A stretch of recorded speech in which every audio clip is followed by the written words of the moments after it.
What's going on, man? Welcome back to the basement. I'm Ron, and today we have what I believe is going to be our last draft strategy video of the NFL offseason. We have talked about hero RB, double hero RB, zero RB. We've now talked about how to attack the draft from the early positions, middle positions, and today we are capping it all off with how to attack your draft from the late spot. So picks 9 through 12, we're going to talk about player targets, my general strategy, and then go over 4 individual mock drafts from each spot from 109 to 112. So with that being said, we're not going to waste any more time. Make sure you go down below, subscribe, leave a like if you enjoyed the video at any point.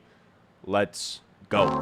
Thirsty, thirsty, trying to choose. I know I'm critical. My nitty bag. Now, I've given the same spiel in every single one of these, but I'm pretty much assuming that you guys are coming to each video where you're drafting in your home leagues. Maybe the people that are picking in 9 to 12 and are watching this video didn't watch the first two. So I'm going to have timestamps across the bottom. If you already heard kind of the general strategy stuff, you can skip ahead to the individual 9 through 12 type takes. Now, when we talk about league setup and the settings that we're going to be talking about in this video, we're going to be dealing with full PPR leagues, 1 quarterback, 2 running back, 2 wide receiver, a tight end, and 2 flex.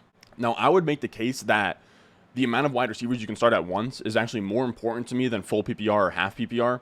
If you can start 4 more wide receivers, I think things like 0 RB are in play. If it's only 3 wide receivers, so 2 wide receivers in a flex spot, then you want to sort of lean into hero RB, double hero RB type builds. Now, again, half PPR, I think you can run 0 RB, you can run hero RB, you can run it all in half PPR. I really do think it comes down to how many wide receivers you can start at once, which brings me to my general draft strategy. Now, I'll try to link it somewhere in this part of the video where I have a playlist breaking down all of my draft strategies that I've gone over this offseason, last offseason. So if you want to catch up, you can do that there.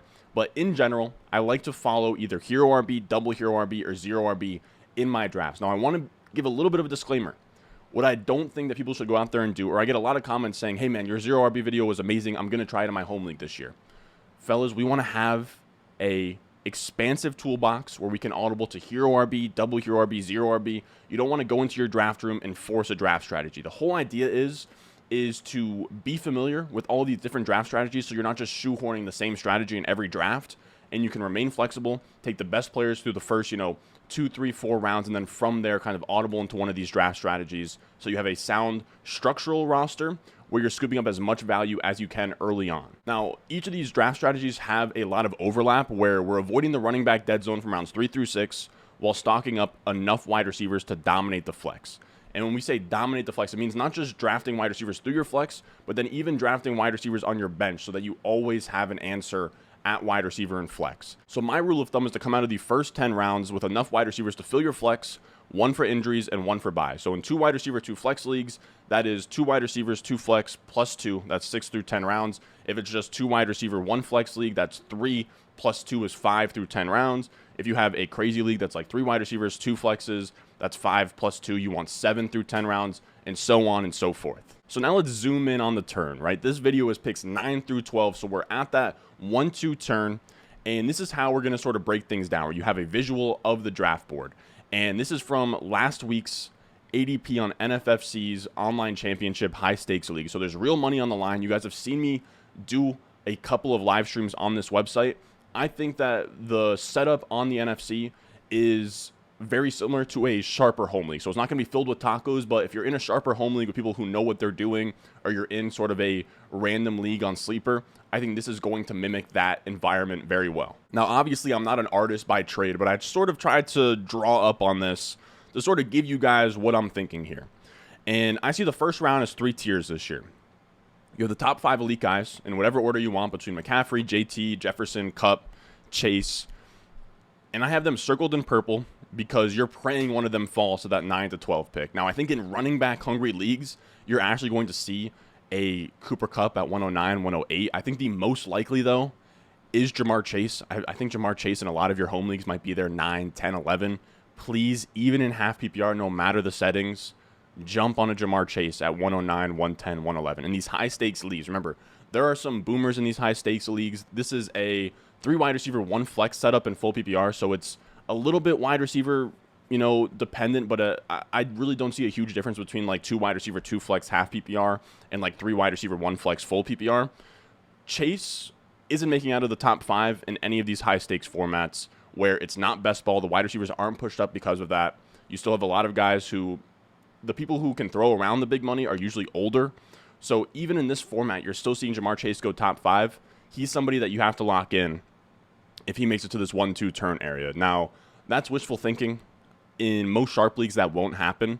So the next tier that I like is the purple star tier, where we have Eckler, Diggs, Adams, however you want to have it. I think these are priority players for me, where I think that Eckler is a tier above, the Najee Harris, the Dalvin Cooks, the Saquon Barkleys, the Derrick Henrys, where he just feels really locked into his workload. Spiller is hurt. I'm pushing him up a little bit. I think he has 20-plus points per game out the gate.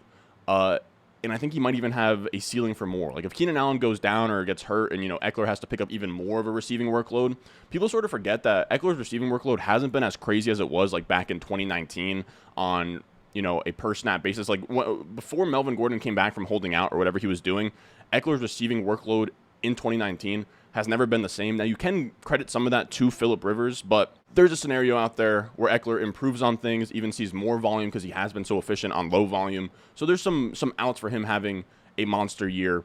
And then I like Diggs and Adams as these bona fide top 5 difference-making wide receivers. I see a huge drop-off from Diggs, Adams to CeeDee Lamb, Debo. Those guys are more fine wide receiver ones to me, but they're not super strong. Like they're not difference makers at the wide receiver position. They have a ton of question marks. They just feel fine. They feel cozy as wide receiver ones, but they don't feel like wide receivers you can build around, if that makes sense. Which then brings us to the rest of the targets, which I have as red stars. And if you're in sharper leagues, all of these players should be gone. The purple stars in the purple circle should be gone. And as soon as Diggs and Adams go, for someone as wide receiver heavy as myself that likes 0 RB, I completely tip the scales to running back as soon as Diggs and Adams are off the board. I think your next best bet is taking whoever is there between Najee Harris, Dalvin Cook, Saquon Barkley, DeAndre Swift, Derrick Henry, Kamara. And this is not just the back end of the first, but when you wrap back around. If you can just get out of the gate with 2 of any of these players that I have starred here, I think you're looking really good. Which then brings us to the 3-4 turn. And this ADP on the NFC, they do third round reversal.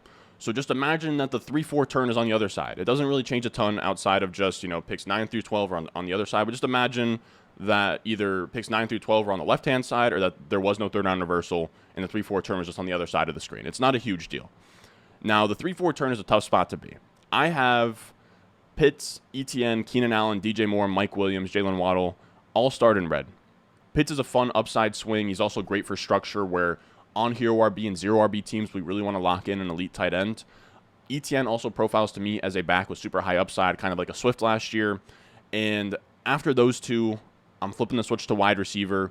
And the first tier of wide receiver for me is Keenan Allen, Mike Williams, DJ Moore, Waddle, as all fine, fringy wide receiver 1 types. And they're all guys where there's not a ton of wide receivers I feel good about taking in round 3. Like to me, Gabe Davis in round 3 feels yucky. Same with even like round 3, Allen Robinson doesn't feel great to me. There's a lot of round 3 picks that don't feel great. That late third is really tough to navigate if you don't get any value to fall. Like I wouldn't like taking Sutton or Deontay Johnson or McLaurin or Hollywood Brown in the 3rd. I think they're all fine early 4th picks, but when you have to take one of those guys in the late 3rd, I think it gets really ugly. So if you can get out of there with getting one of the starred wide receivers at the back end of the 3rd and then come back around and go with, a Sutton, Deontay Johnson, McLaurin, Hollywood Brown. Those are my next tier of wide receivers where I have those guys in a clear tier ahead of the Allen Robinsons, Gabe Davis, Amon-Ra St. Brown, all the way through like the Elijah Moore, Darnell Mooney area of the draft. I see these guys as just a tier ahead. Either they have really good target shares or they're in good offenses. So I think at the 3-4 turn, if you can get out of there with 2 of these starred wide receivers, you're looking great. If you can get out of there with 1 of these starred players and then 1 of the check mark players, I think you're looking good there as well. So this brings us to the mock draft portion of the video where we're going to be picking out of the 109 spot here. Remember, this format is full PPR, 1 quarterback, 2 running backs, 2 wide receivers, a tight end, and 2 flex spots. So we get the 109, and we have Ja'Marr Chase just sitting in our lap. And I think, like I said earlier, I think this is going to be pretty common in home leagues where Chase just slips past the people who are running back hungry. We adapt, we take the value, and then we come back around, and it's a tough decision where we can take CeeDee Lamb or we can take Kamara. And I talked about it earlier, but CeeDee Lamb just doesn't feel like a difference-making wide receiver. Now, he has it in his range of outcomes. He can be great. I just mean in terms of his median projection, I don't know how much value above replacement he's giving you to, the guys in the 3rd and 4th round, whether that's A.J. Brown, T. Higgins, Deebo Samuel, Tyreek Hill, even somebody like a Waddle. I think Kamara is a much bigger difference between, ETN, Ezekiel Elliott, Akers. So we go Kamara here, and we pretty much lock in a very textbook hero RB build. And then we come back around the 3-4 turn, and we have a couple remaining red stars where we have Pitts, we have Jalen Waddle, and we have Mike Williams. We go with the elite onesie. We hope that Waddle or Williams make it back. Waddle makes it back, so we have a really fun hero RB start here. We go Chase, we go Kamara, we lock in an elite tight end with Pitts, get some structural benefits from that. We come back around, go Jalen Waddle, and now we're locked into a fun hero RB start. We took 2 detours early on, but we have an elite running back and elite tight end now.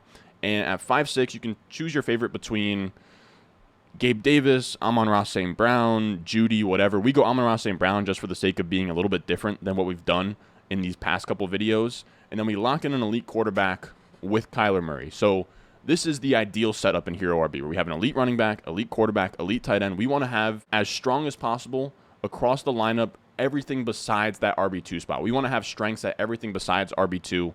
That's what we're building out here. We come back around to the 7-8 turn. We take Ayuk. We take Hopkins, who's a crazy value. And Hopkins is great if you get him as like your wide receiver 5, where he doesn't have to start in the flex right away. So he can just sit on our bench until he comes back, and as bye weeks and injuries hit, he'll fill in like week 7 on, be great. He also stacks with Kyler Murray, so that gets you some correlation there. We're looking good. Now, we only really need one more wide receiver, right? We want 4 wide receivers through the flex plus 2 by round 10. So that'll be 6. And was hoping to grab a running back in round 9, but they all dried up between Dameon Pierce, Singletary, Penny, or Ramondre Stevenson. So we pivot to Sky Moore, and then we hammer out running backs the rest of the way. We go James Cook, we go Darrell Henderson, we go Rashad White, Ty Davis-Price, Eno Benjamin, all really fun RB2 type players. Now, I will say, this is an extreme hero RB build where our RB2 production is going to be bad out the gate. James Cook isn't really somebody that you can pencil in for week 1. Like, none of these guys you can really pencil in for week 1 production between James Cook, who seems like Zach Moss is the 2 right now. James Cook, by the way, James Cook is still a fine pick in like the 9th, 10th round area, just as somebody that is a future play at running back, right? Where maybe like mid-season he's sick, or like Singletary goes down, or something along those lines. So we close out with James Cook, Darrell Henderson, Rashad White, Ty Davis-Price, Eno Benjamin. Now, this is a little bit rough here where we have nothing out the gate at our RB2, but the rest of the team is absolutely stacked. We have Chase, Waddle, Amon-Ra St. Brown, Ayuk, Hopkins, Sky Moore, Pitts, Kyler Murray, Kamara, and what you're hoping for is that the rest of the team is good enough.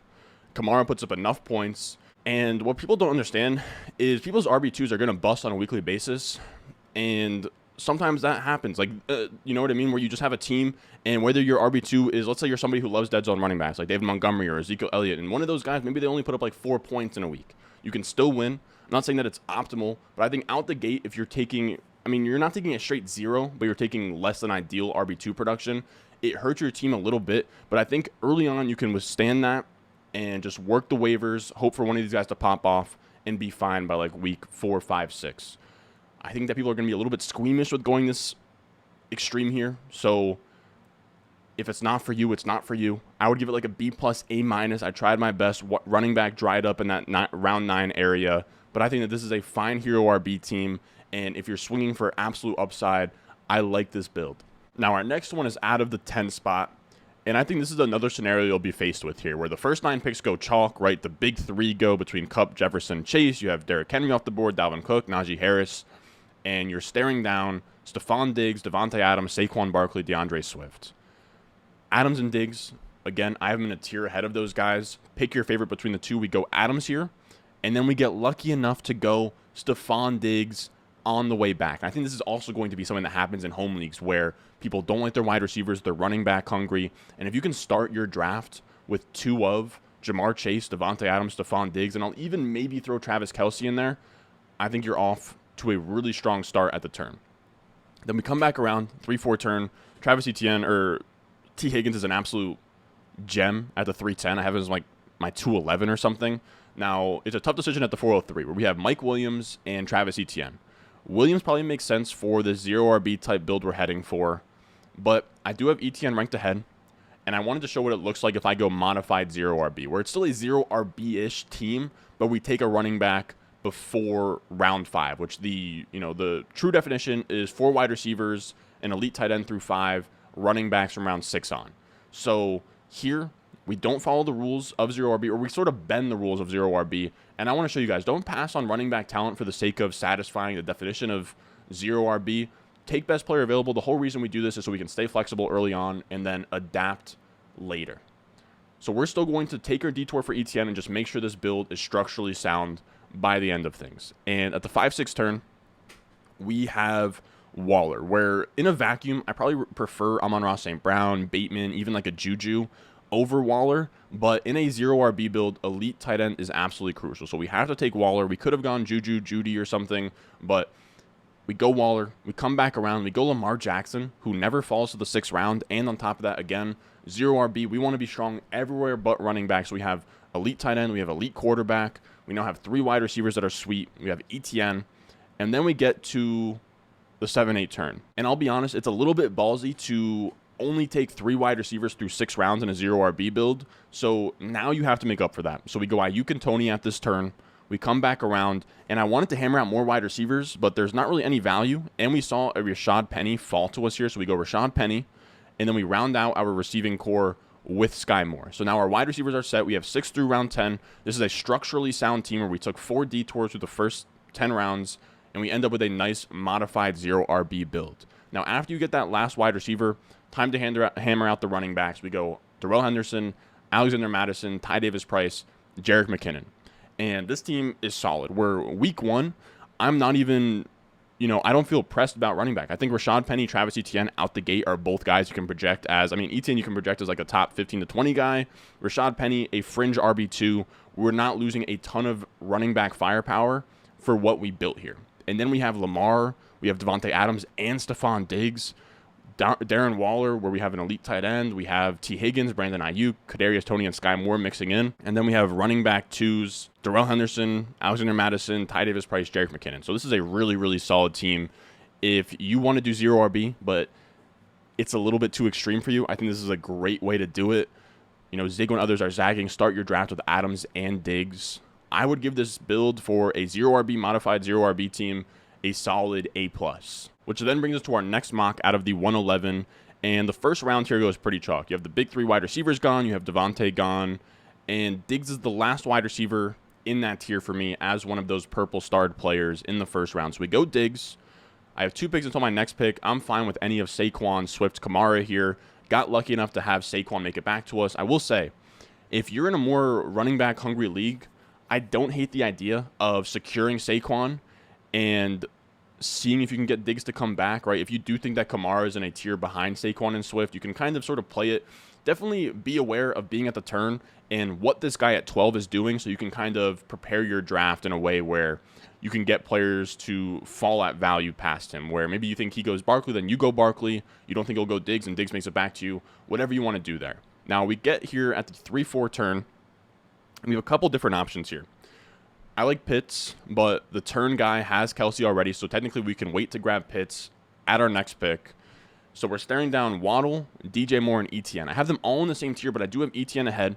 The wide receivers make sense for a pure hero RB build. Maybe they are the right pick, but we already did a pure hero RB build at the 109, and I have ETN ranked ahead of them. So we go ETN and Pitts at the turn, and I want to show you guys what a modified double hero RB looks like. So I could do all of these mock drafts as very textbook, double hero RB, 0 RB, but I do want to show you guys some scenarios where you can audible, you can bend the rules and modify things a little bit. So here we go with a double hero RB build, but we get the benefit of getting a wide receiver 1 in Stephon Diggs.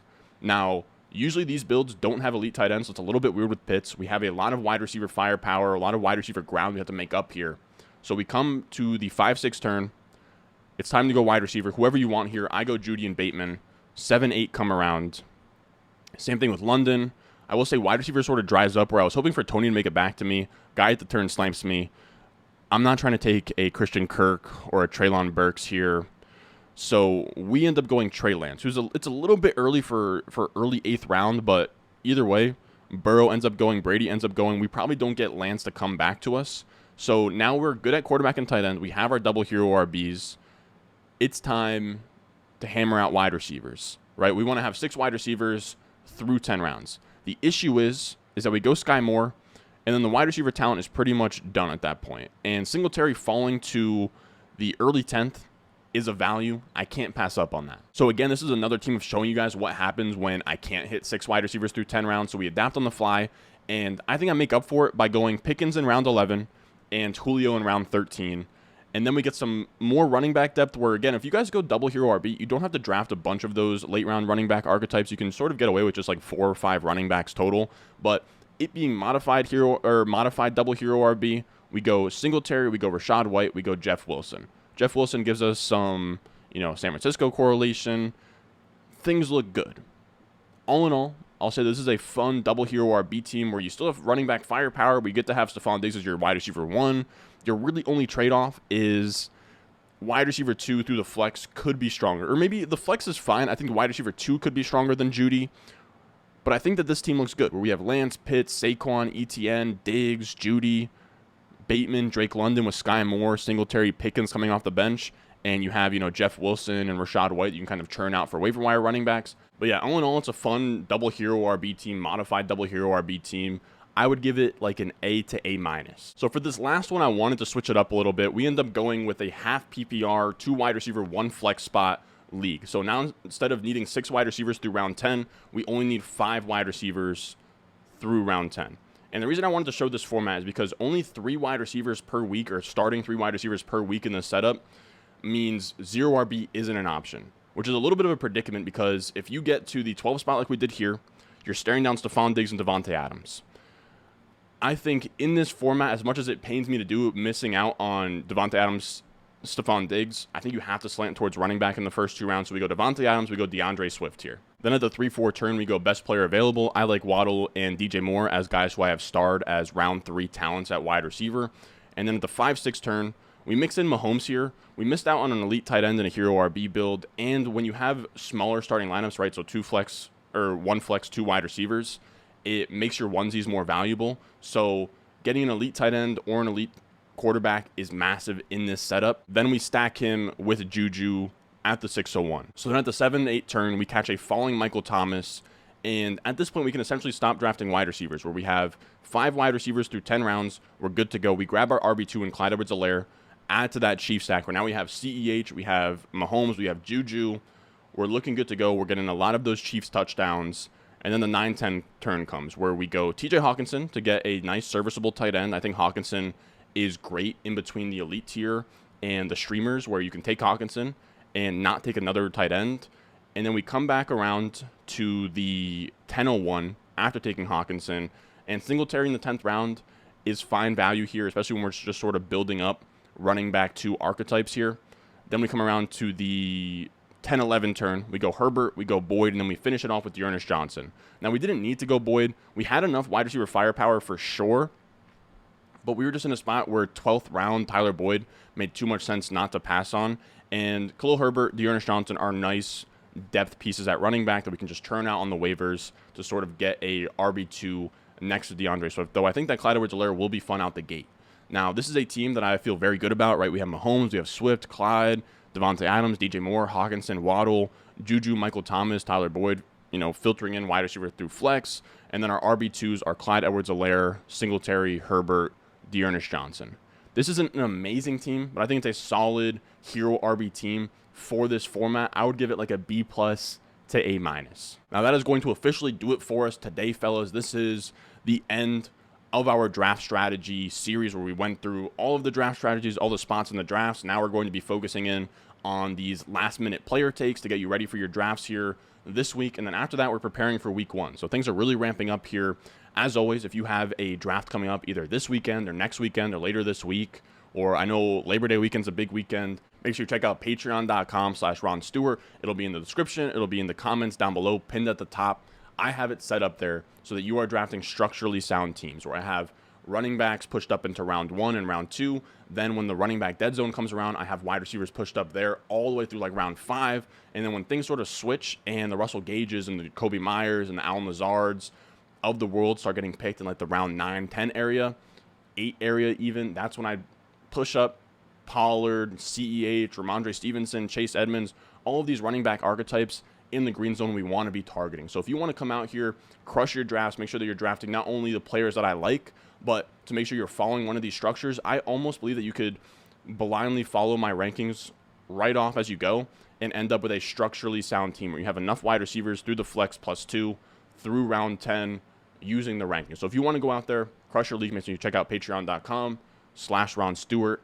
And we're running a little bit long here, so as always, if you enjoyed, make sure you're down below, subscribe, leave a like, and I will see you guys in the next one. Oh, I'm pretty cool. My nitty bag, my kitty boots. I got the juice, I got the juice.